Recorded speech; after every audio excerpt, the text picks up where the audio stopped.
Have you ever felt like no matter how much money you make, it's never quite enough? Like there's always one more thing you need to buy, or one more goal you have to chase? If so, you're not alone. In our consumerist culture, it's easy to fall into the trap of confusing wealth with material possessions.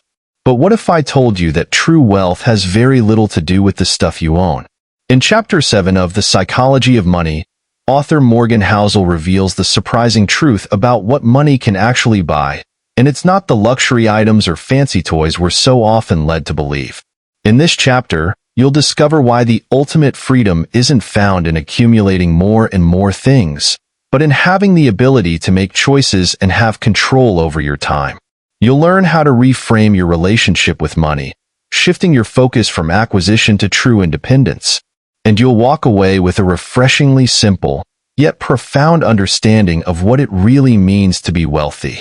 So if you're ready to stop running on the consumerism hamster wheel and start living a life of true freedom, buckle up. This chapter just might change the way you think about money forever. Welcome to Book Summary, where we make hours of reading a thing of the past.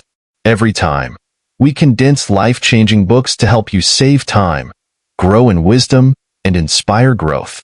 Have you ever met someone who seems to have it all, the big house, the fancy cars, the lavish vacations, but still appears stressed, unfulfilled, and anything but free? It's a surprisingly common phenomenon, and one that lies at the heart of Chapter 7, Freedom, in Morgan Housel's insightful book, The Psychology of Money. Housel begins by challenging the conventional wisdom that equates wealth with material possessions. He shares the story of a man named George, who amassed a multimillion-dollar fortune through shrewd investments, yet found himself feeling trapped by the golden handcuffs of his own success. George had fallen into the trap of confusing wealth with stuff, when in reality, true wealth is best measured by the choices and freedoms it affords you. As Housel eloquently puts it, wealth is the nice cars not bought, the diamonds not bought, the vacation homes not bought. In other words, wealth isn't about what you have, but about what you don't have to worry about.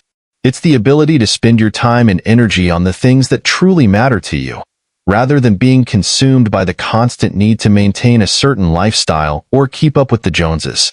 The key, Housel explains, is to reframe your relationship with money. Instead of seeing it as a means to acquire more and more possessions, start viewing it as a tool that can unlock your freedom. The freedom to take risks, pursue your passions, and live life on your own terms. He uses the example of Warren Buffett, who despite his vast wealth, still lives in the same modest home he purchased decades ago. For Buffett, wealth isn't about flashy displays of consumption, but about the independence and flexibility it provides. One of the most powerful lessons in this chapter is the idea that enough is a highly personal, context-dependent concept. What might feel like a life of deprivation to one person could be the height of freedom for another. Housel shares the story of a former investment banker who decided to downsize his lifestyle and pursue a more fulfilling career after experiencing burnout, even though it meant a significant pay cut. For him, the trade-off was well worth it, as it allowed him to reclaim control over his time and focus on the things that truly mattered. As you read through this chapter, you'll likely find yourself questioning your own priorities and the role that money plays in your life. Are you chasing the latest gadgets and luxury goods, or are you investing in the experiences and freedoms that will truly enrich your existence? Housel's insights will challenge you to rethink your relationship with wealth and pursue a life of true independence and fulfillment. Ultimately, the key takeaway from Chapter 7 is that money is a means to an end, not an end in itself. When used wisely, it can unlock a level of freedom and choice that extends far beyond the material realm. So if you're ready to break free from the shackles of consumerism and live a life of true abundance, this chapter is a must-read. Thank you for joining me on this journey through The Psychology of Money by Morgan Housel. In Chapter 7, Freedom, we explored the powerful role that freedom plays in our relationship with money. Some key insights from this chapter. 1. True wealth is not about the number in your bank account, but about the freedom and options it provides you. 2. The ability to do what you want, when you want, with who you want, is the highest dividend money can pay. 3.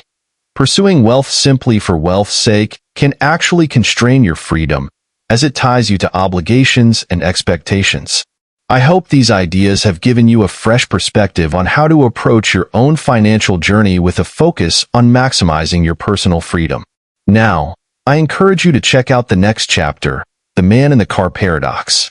In this chapter, Morgan Housel unpacks an interesting behavioral phenomenon that influences how we view risk and opportunity when it comes to money. I'm excited to dive into this next insightful section with you. Be sure to tune in for the next video. I look forward to continuing our exploration of the psychology behind our relationship with money. Thank you again for watching. I'll see you in the next one.